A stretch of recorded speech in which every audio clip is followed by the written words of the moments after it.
Hello students and welcome back to channel Siraj Shaikh. आज first year BCom का maths का lecture है जिसमें हम कवर करने वाले हैं पास्ट पेपर अप्रैल 2019 का। साथ ही साथ कुछ इंपॉर्टेंट चैप्टर्स बताने वाला जो करके आपको आपका जो डर है फॉर एग्जाम्स वो भी क्लियर हो जाएगा। तो स्टार्ट करूंगा आज का क्लास।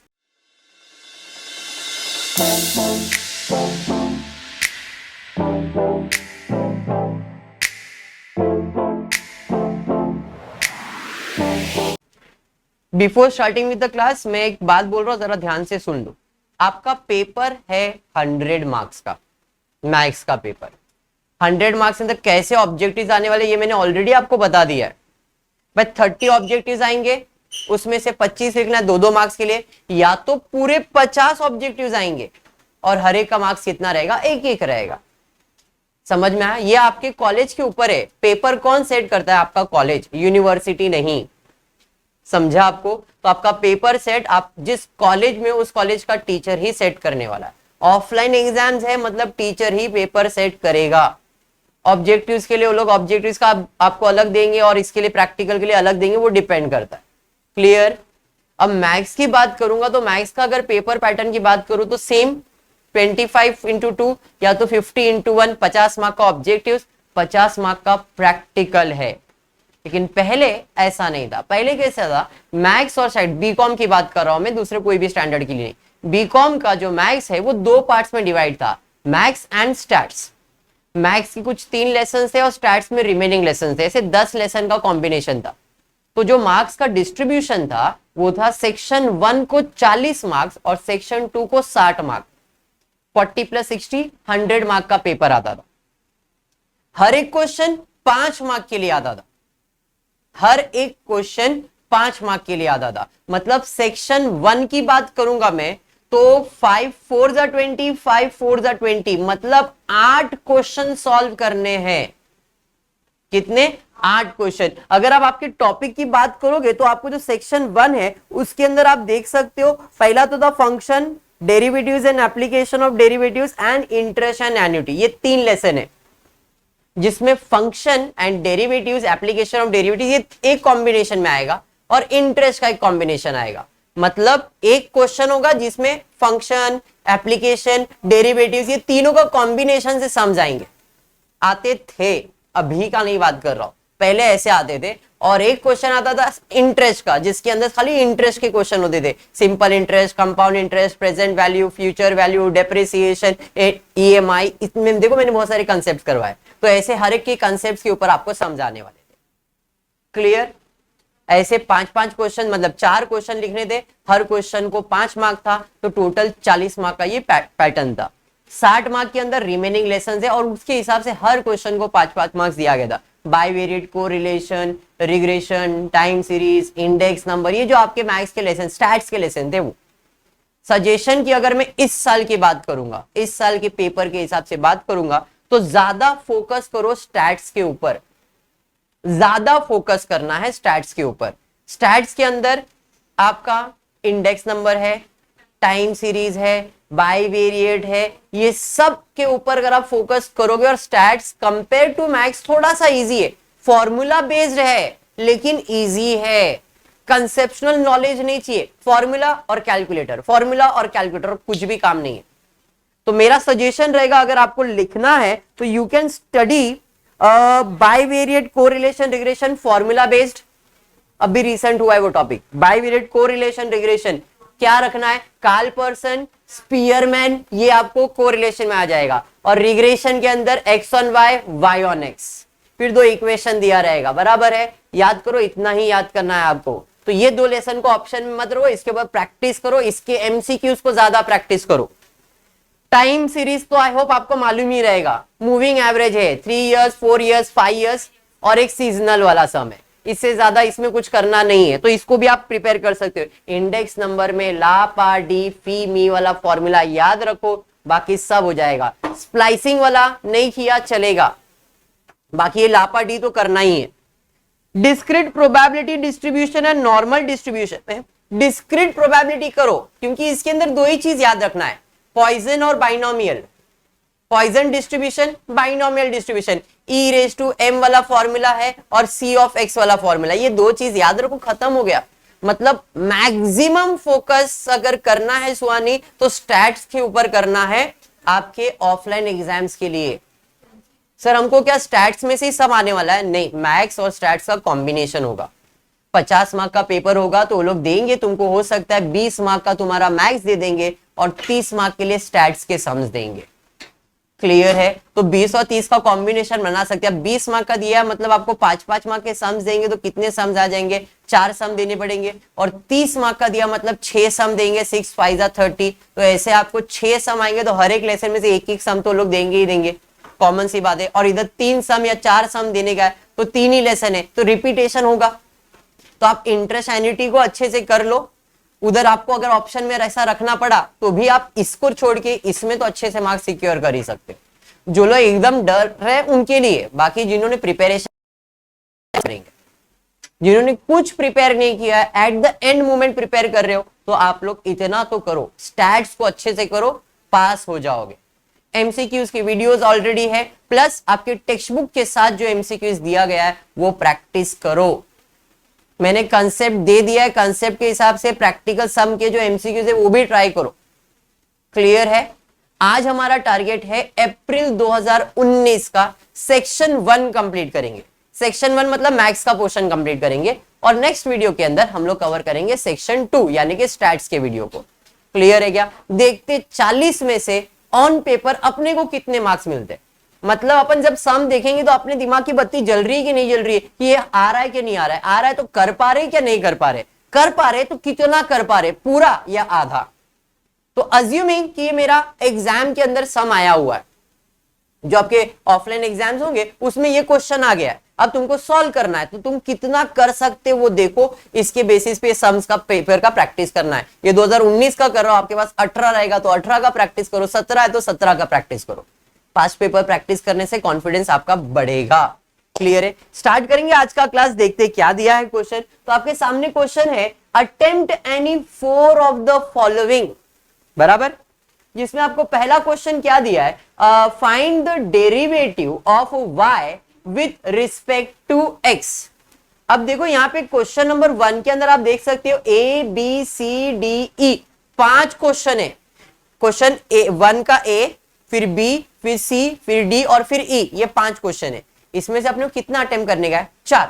मैं भी 4 ही अटेम्प्ट करूंगा, दिखा दूंगा, 5 एक्सप्लेनेशन दूंगा, बट अपने को 4 ही अटेम्प्ट करना है और चारों अपने को जम रहा है कि नहीं। जो इजी है वही सॉल्व करने का, डिफिकल्ट के पीछे भागना ही नहीं है। क्लियर? आपको पूरा आता भी है तो ये भाई नहीं भाई जो इजी है वही करूंगा, डिफिकल्टी करके सॉल्व करके क्या प्रूव कर लूंगा अपने आप को? एग्जामिनर थोड़ी एक्स्ट्रा मार्क्स देगा डिफिकल्ट सम पे, मार्क्स तो 5 ही देने वाला है, बराबर है। तो जो सिंपल कर सकते हैं, फास्ट कर सकते हैं, उसको अटेम्प्ट करेंगे।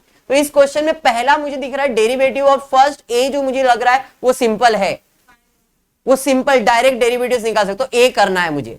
फिर बी में देख रहा हूं डिमांड फंक्शन दिया है और खाली टोटल रेवेन्यू पूछा है, ये भी सिंपल है।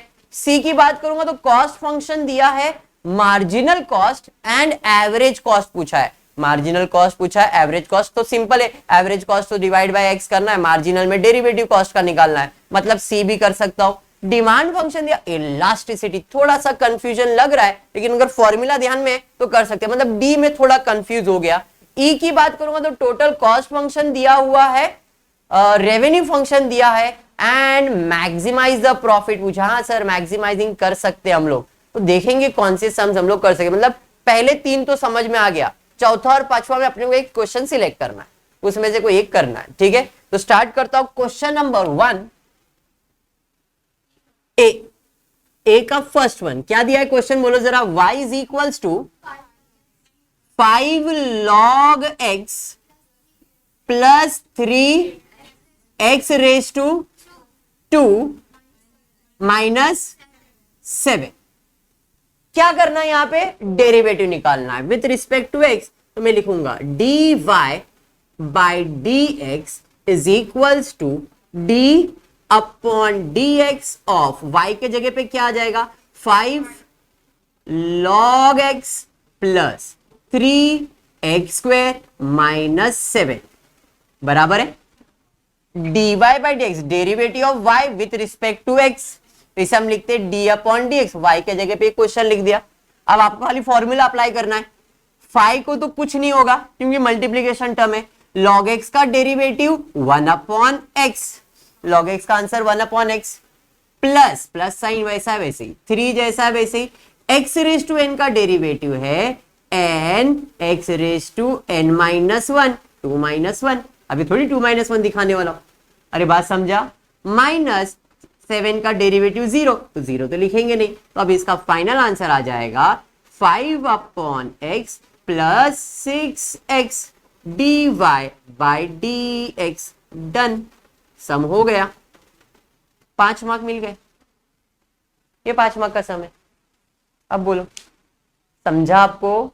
बढ़ेंगे सेकेंड क्वेश्चन की तरफ। देखिए सेकेंड क्वेश्चन क्या दिया, इसका ही सेकेंड क्वेश्चन, अब ये 5 मार्क के लिए, ये 2.5 मार्क के लिए, क्योंकि इसका 2 क्वेश्चन दिया गया है, तो ये 2.5। अब सेकेंड पोर्शन है इसका, y is equals to 4x square plus 3 divided bye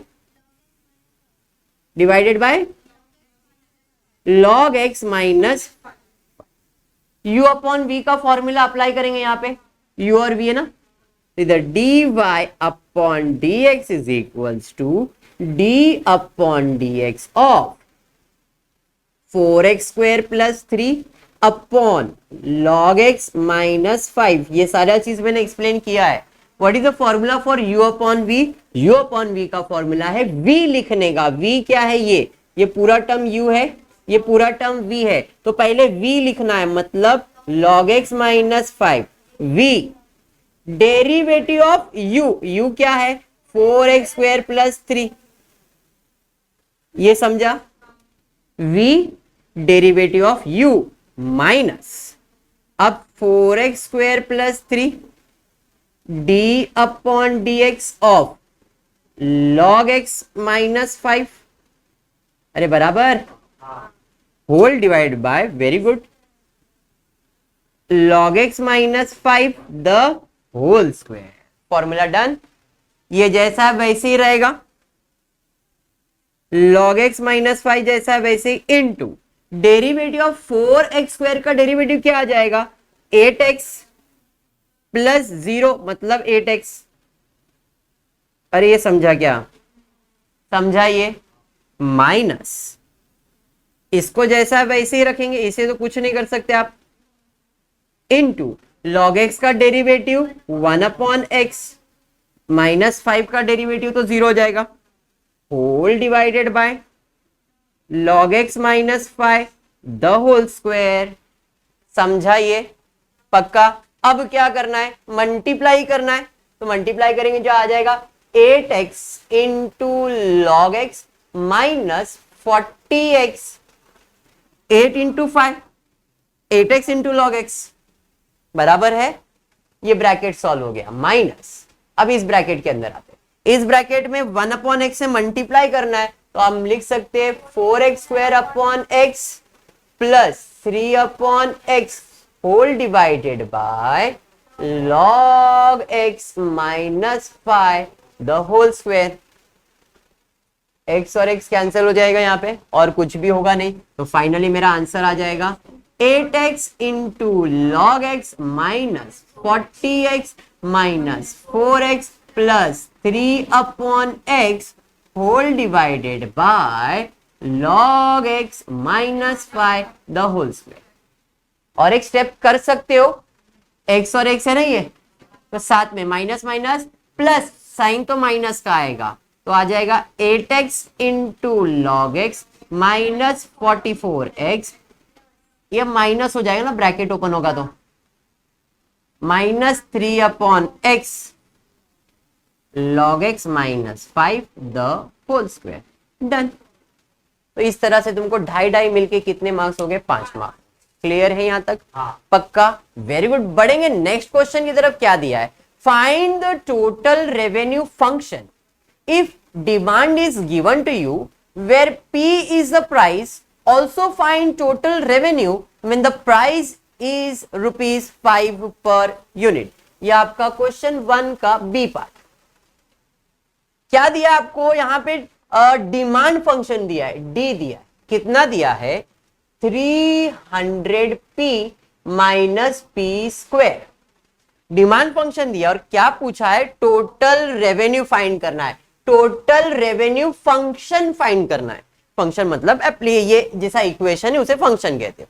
तो what is the formula for revenue? Price into demand. देखो प्राइस तो प्राइस ही, और डिमांड क्या है? डिमांड है 300p माइनस पी स्क्वायर। अरे बराबर। अब p से मल्टीप्लाई करेंगे तो टोटल रेवेन्यू फंक्शन आ जाएगा 300p square minus P cube. हो गया total revenue function, done. Question में और एक चीज पूछा है, टोटल रेवेन्यू फंक्शन के साथ बोला है find total revenue when price is 5। तो total revenue when price is equals to 5 will be 300 into 5 square minus 5 cube। अरे समझा? that would be 300 into 25 minus 125। अरे बराबर है। that is equals to 7500 minus 125। therefore total revenue when price is equals to 5 will be 7375। अब बताओ क्या difficult था इस क्वेश्चन में? If you have done proper practice, if you know the formulas, things are simple. इसलिए अभी भी time नहीं गया, अभी भी टाइम है, क्योंकि कुछ कॉलेजेस का मई में एग्जाम स्टार्ट होगा, किसी का 2 को, किसी का 5 को, किसी का 11 को, किसी का 9 को, अपने अपने हिसाब से वो लोग ले रहे। किसी का तो हो भी गया एग्जाम।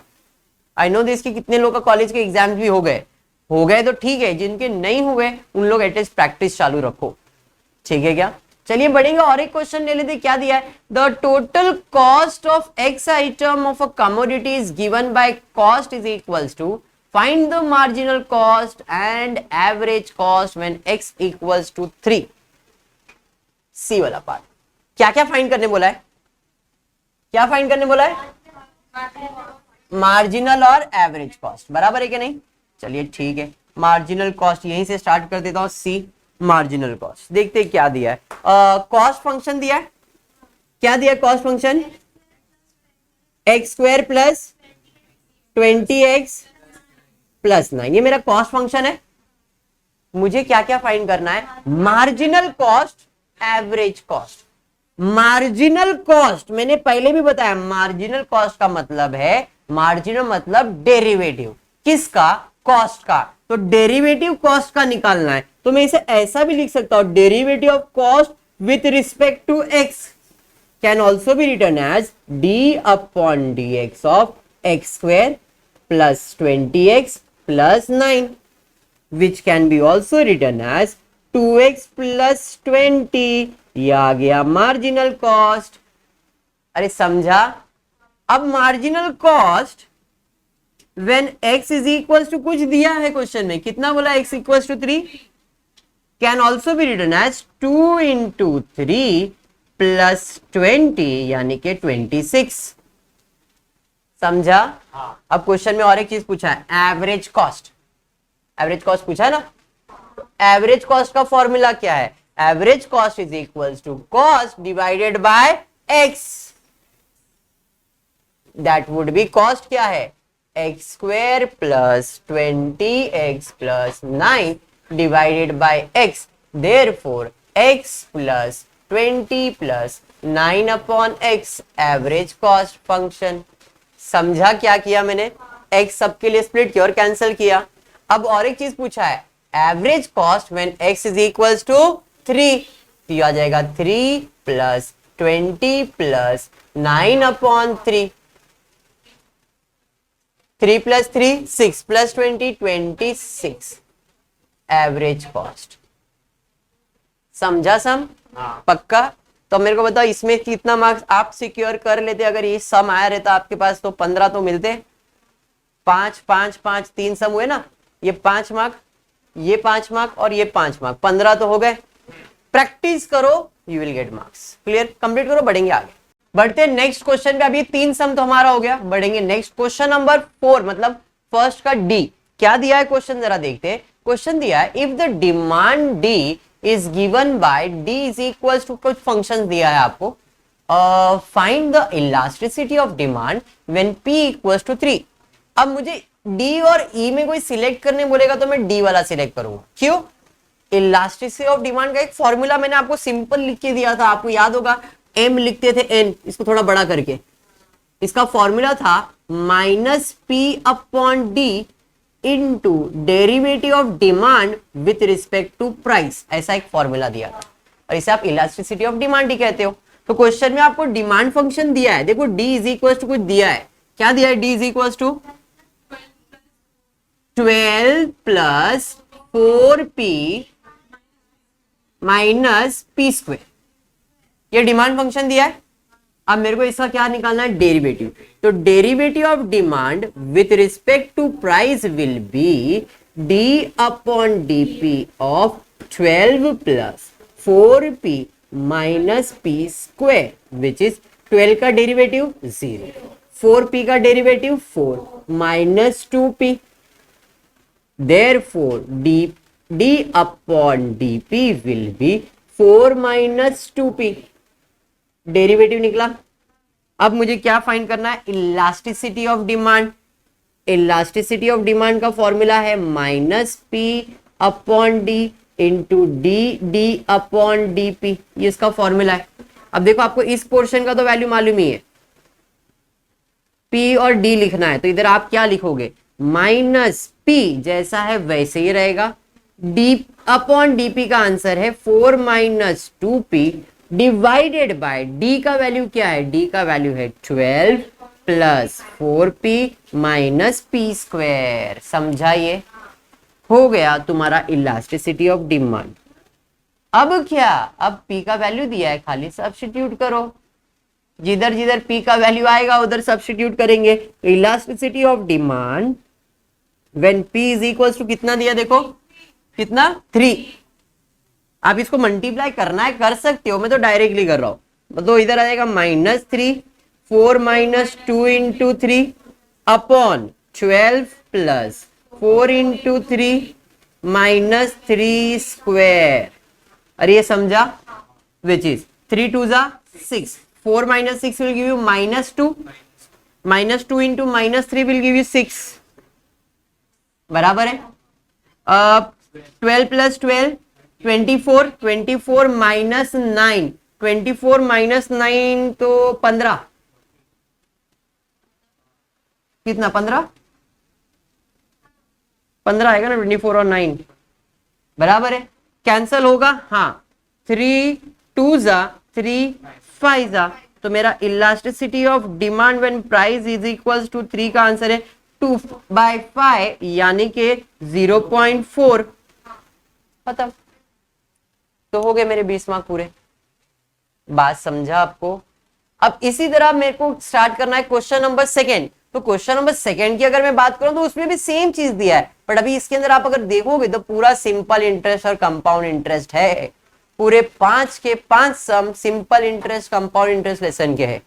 अब देखते हैं इसमें से हम कितना कर पाते हैं। पहला दिया है at what rate will be the simple interest of ₹15,000 for 4 years to equal to the simple interest on 16,000 for 3 years at 10% per annum।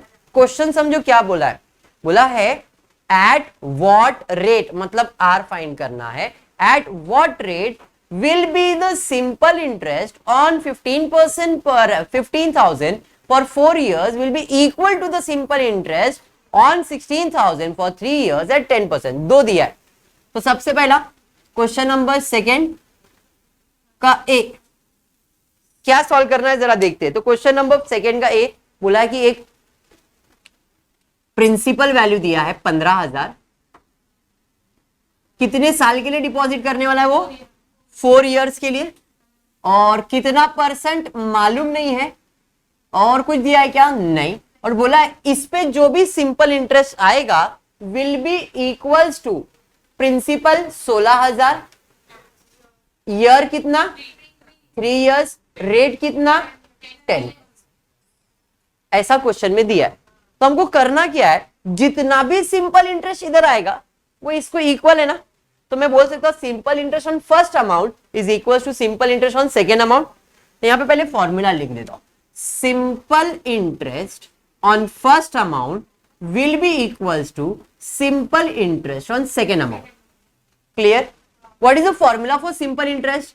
P N R upon 100, same P N R upon 100। यहां पे principal कितना है? 15,000। कितने साल के लिए? 4। Are मालूम नहीं, अपॉन 100 इज इक्वल्स टू, यहां पे प्रिंसिपल 16,000, कितने साल के लिए? 3। कितना परसेंट? 10 अपॉन, सबको उधर लेके चले जाओ, सिर्फ आर को छोड़ दो। R is equal to 16,000 into 3 into 10 into 100।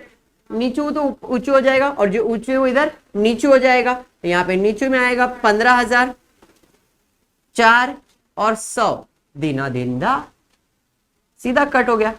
और 4 1 जा 4 4 जा 16 दिना दिन दा, 3 1 जा 3 5 5 1 जा 5 2 जा। अपने को ये सब नहीं, अपने पास कैलकुलेटर है, अपन दिमाग नहीं, अपन कैलकुलेटर चलाएंगे। और कुछ बचा नहीं, 4 2 जा 8, डन, 5 मार्क। अटकेंगे किधर तुम लोग? इसी चीज को समझने में। अगर ये समझ गया तो सम क्या है देख लो। अगर ये समझ गया ना, लॉजिक समझ गया ये, कि वो ऐसा बोलना चाह रहा है कि इस पे 16,000 का जो ब्याज है वो इसको इक्वल है, ये समझना है खाली सम का। ये पॉइंट था जो आपको क्लियर करना था। क्लियर? बढ़ेंगे सेकेंड क्वेश्चन की तरफ, देखते क्या दिया है। Find the amount on maturity at the end of 2 years for ₹30,000 deposited at 10% per annum compounded half yearly. मतलब यहां पे अमाउंट दिया है, कितना डिपॉजिट कर रहा है बंदा? 30,000 प्रिंसिपल अमाउंट है, ठीक है। कितने साल डिपॉजिट करने वाला है? 2 years। कितना परसेंट? हाफ ईयरली बोला है। हाफ ईयरली मतलब डिवाइड बाय 2, तो multiply by 2। n will be 6 और r will be 5, i will be 0.05। अब सवाल फॉर्मूला कौन सा अप्लाई करना है? सवाल तो वही है, फॉर्मूला कौन सा अप्लाई करेंगे? कंपाउंड इंटरेस्ट का फॉर्मूला अप्लाई करेंगे या एन्युटी का formula apply? Compound interest clearly बोला है, अमाउंट ऑफ मैच्योरिटी पूछा हुआ है, कंपाउंडेड बोला हुआ है, बराबर है। तो यहां पे कंपाउंड इंटरेस्ट का फॉर्मूला क्या है? Amount minus principal.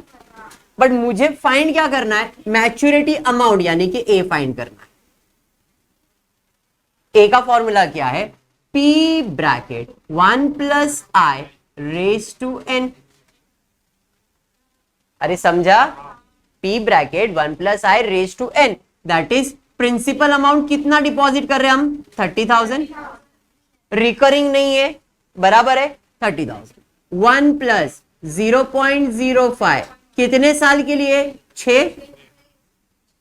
तो 6 क्यों? 3 बोला है, 3 का डबल करना था, हाफ ईयरली है, तो यहां पे आ जाएगा 30,000 bracket 1.05 raise to 6। Amount will be क्या बेटा? कितने साल के लिए बोला है? एंड मैच्योरिटी 2 साल के लिए बोला है, तो ये 2 ले लिया तो ये 4 हो जाएगा, इसको 4 कर दो, बाकी चीज तो सेम है, ठीक है, बराबर है क्रिश। अभी 1.05 इंटू 1.05 4 बार मल्टीप्लाई करना है, और आंसर जो भी आएगा कैलकुलेटर पे रखना, उसको मल्टीप्लाई बाय 30,000 कर देना। 1.05 1.05 1.05 1. 4 बार कर लिया, और जो भी आंसर आया मल्टीप्लाई बाय 30,000 कर लो, कितना आएगा देखो? 460.1875, तो 19 रिकरिंग है, मतलब इग्नोर कर सकते हो आप, 20 पैसा 25 पैसे से कम ही है 50 से, तो 36,465 will be the amount. Clear, पक्का?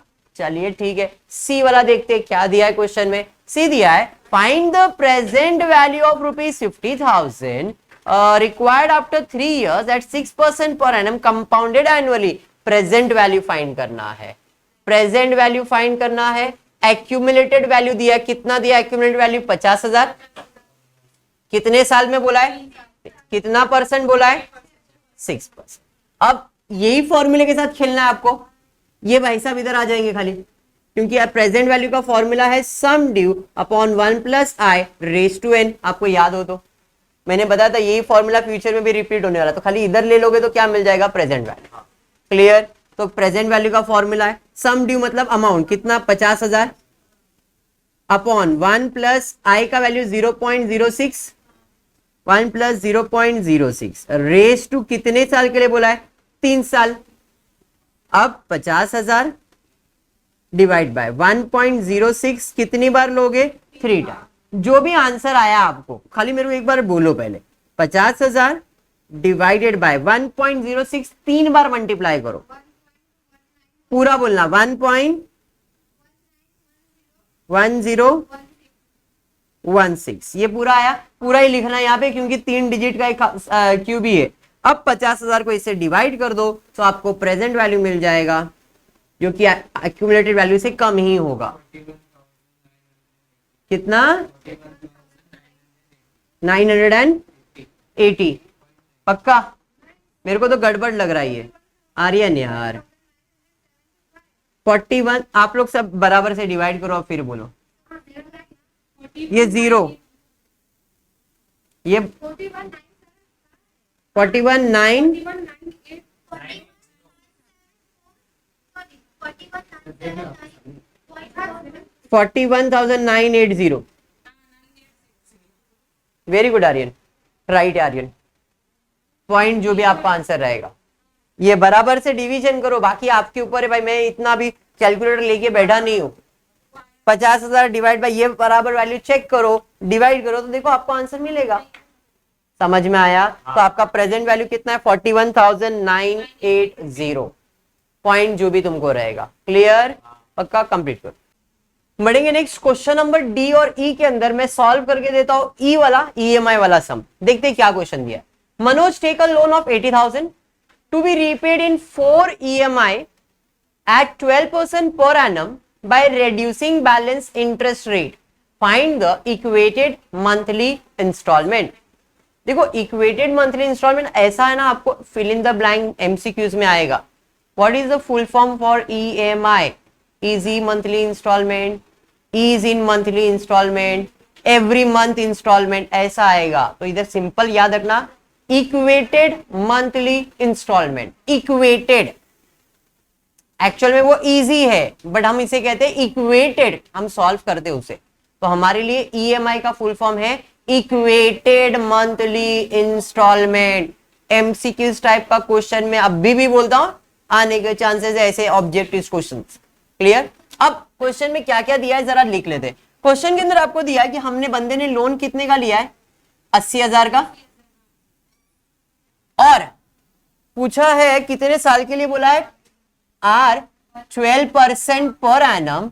कितना इंस्टॉलमेंट भरना उसको? 4 इंस्टॉलमेंट, 4 इंस्टॉलमेंट भरना। एन का वैल्यू कितना है? 4। और कुछ बोला है क्या? नहीं। अभी 12% साल भर का है तो मंथली इंस्टॉलमेंट कितना आएगा? तो 12 divide by 12 i will be यानी कि R will be 1% per month, therefore I will be 0.01 monthly. पहला तो ये फाइंड करना है, ईएमआई कैलकुलेट कर रहे हो तो। अब इसमें हम फाइंड करेंगे वी का फॉर्मूला क्या है? वी का फॉर्मूला है 1/1 प्लस आई। वी का फॉर्मूला क्या है? 1/1 plus I. therefore v will be 1/1 plus 0.01। v is equals to 1/1.01। Calculator नाम का प्राणी। v is equals to 1 divide by 1.01 करो। 0.990200099, तो इधर 1 लिख देता हूं ना मैं, क्योंकि रिपीट होने वाला है। क्लियर यहां तक? तो v का वैल्यू मिल गया। अब ईएमआई के लिए फॉर्मूला क्या है? ईएमआई के लिए मतलब प्रेजेंट वैल्यू के लिए फॉर्मूला है c bracket 1 minus v raise to n upon i. ये आपका फॉर्मूला। अब v तो मिल गया, अब v raise to n find करना है। तो v रेज टू n मतलब v रेज टू 4। अब v रेज टू 4 मतलब 0.9901 कितनी बार? 4 बार। Therefore v raised to 4 will be 0.9901, 4 बार मल्टीप्लाई कर लो, 0.9901 4 बार मल्टीप्लाई कर लो, कितना? 9609841884, इतना बड़ा नंबर आ रहा है। तो 4 डिजिट तक ले लेता हूं, 10 कर देता हूं इसे, ठीक है, राउंड ऑफ कर दिया मैंने। तो v का वैल्यू मिल गया। अब यहां पे आता हूं, c कितना इंस्टॉलमेंट भरना है? प्रेजेंट वैल्यू तो मालूम है, प्रेजेंट वैल्यू कितना है? 80,000। c क्या रहेगा तुम्हारा? ईएमआई रहेगा। 1 माइनस v कितना है? 0.9610 अपॉन आई का वैल्यू 0.01, बराबर है।